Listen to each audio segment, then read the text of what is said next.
before we start with this video, if you like videos about online entrepreneurship, about online business, then make sure you hit the subscribe button, get notified every time I drop a new video.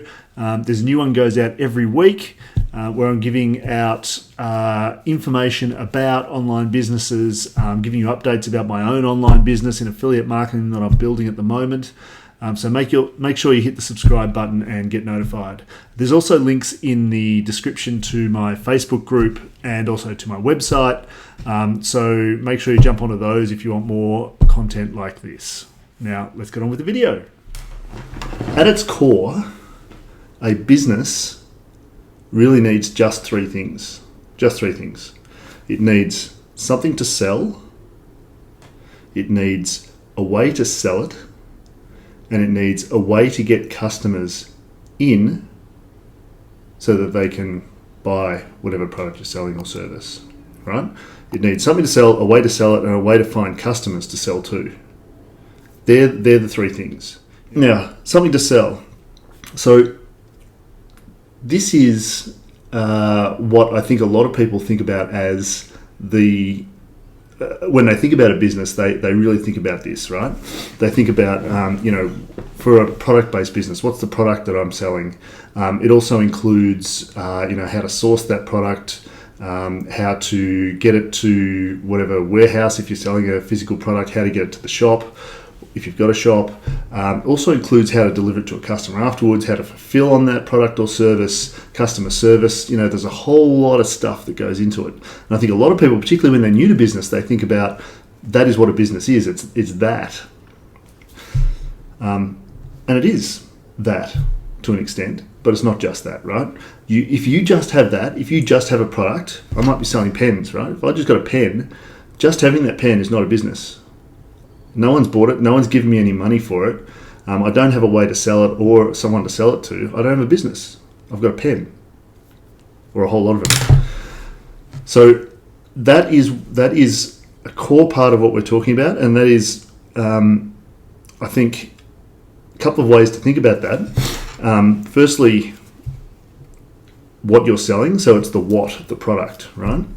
The other thing you really need to think about, particularly in an online context, is the offer that you're making. So it's not just, I'm going to give you a pen and you give me $1. Particularly in an online context, you need to think about, okay, how can I make this pen as attractive as possible? What is the offer that I'm making?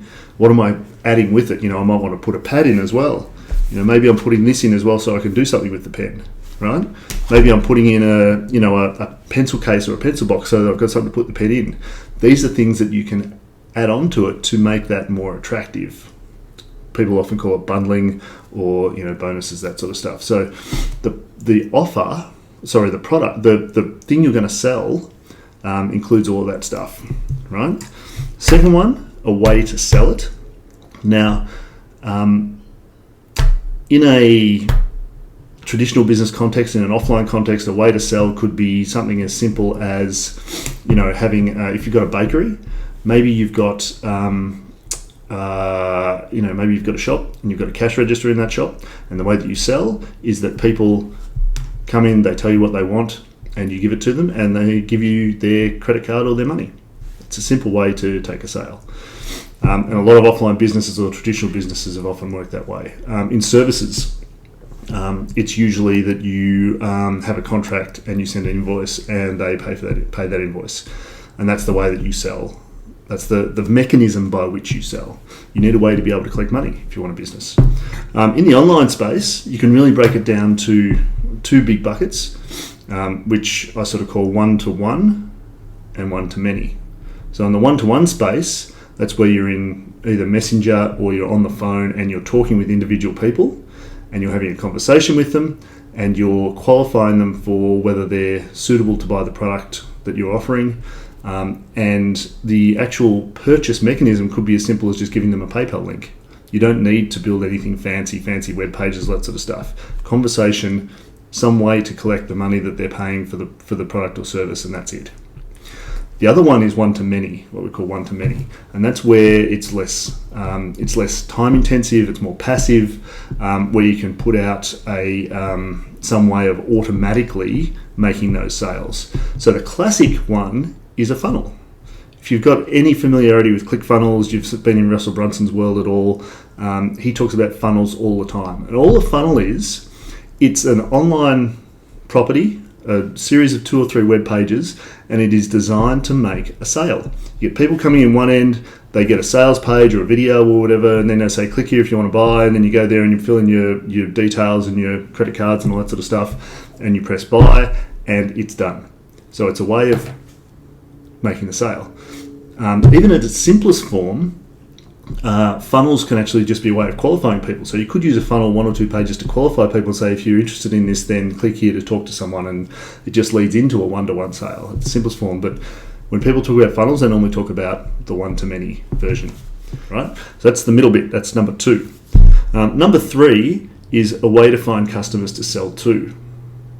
Now, again, in the sort of traditional offline business, using the example of a bakery again, if you have a store on High Street with your bakery and you set up a shop and you've got, all your cakes and slices and bread and everything set up really nicely, that's a way to attract people in the door. They walk past, they see that your stuff looks really nice, and they come in and they buy something to eat. People in those traditional brick and mortar businesses talk about foot traffic and talk about the location of their business, and that's why. It's because they can attract more people from just walking past. Beyond that, you've got traditional things like the yellow pages. You might have advertising on television or in newspapers. You might have billboards and that sort of stuff. All that sort of stuff. What people think about as marketing, that is the way to get people in the door. Now, in the online space, it's similar concepts, just taken to an online context. So I really break it down into 2 again: paid and organic. So one way to get people into your sales mechanism or into your way of selling is paid ads. You can go out there and you can put pay for ads on Facebook. You can pay for ads on Instagram. Any social media account really. You can use Google AdWords, where you pay to show up in the Google search results. You can put banner ads out there on websites. You can do deals with site owners, all that sort of stuff. That's all ways of paying to bring traffic in, which can be a great way to do it. But it can be expensive, particularly if you're just learning and not sure what you're doing. Mistakes can be very expensive.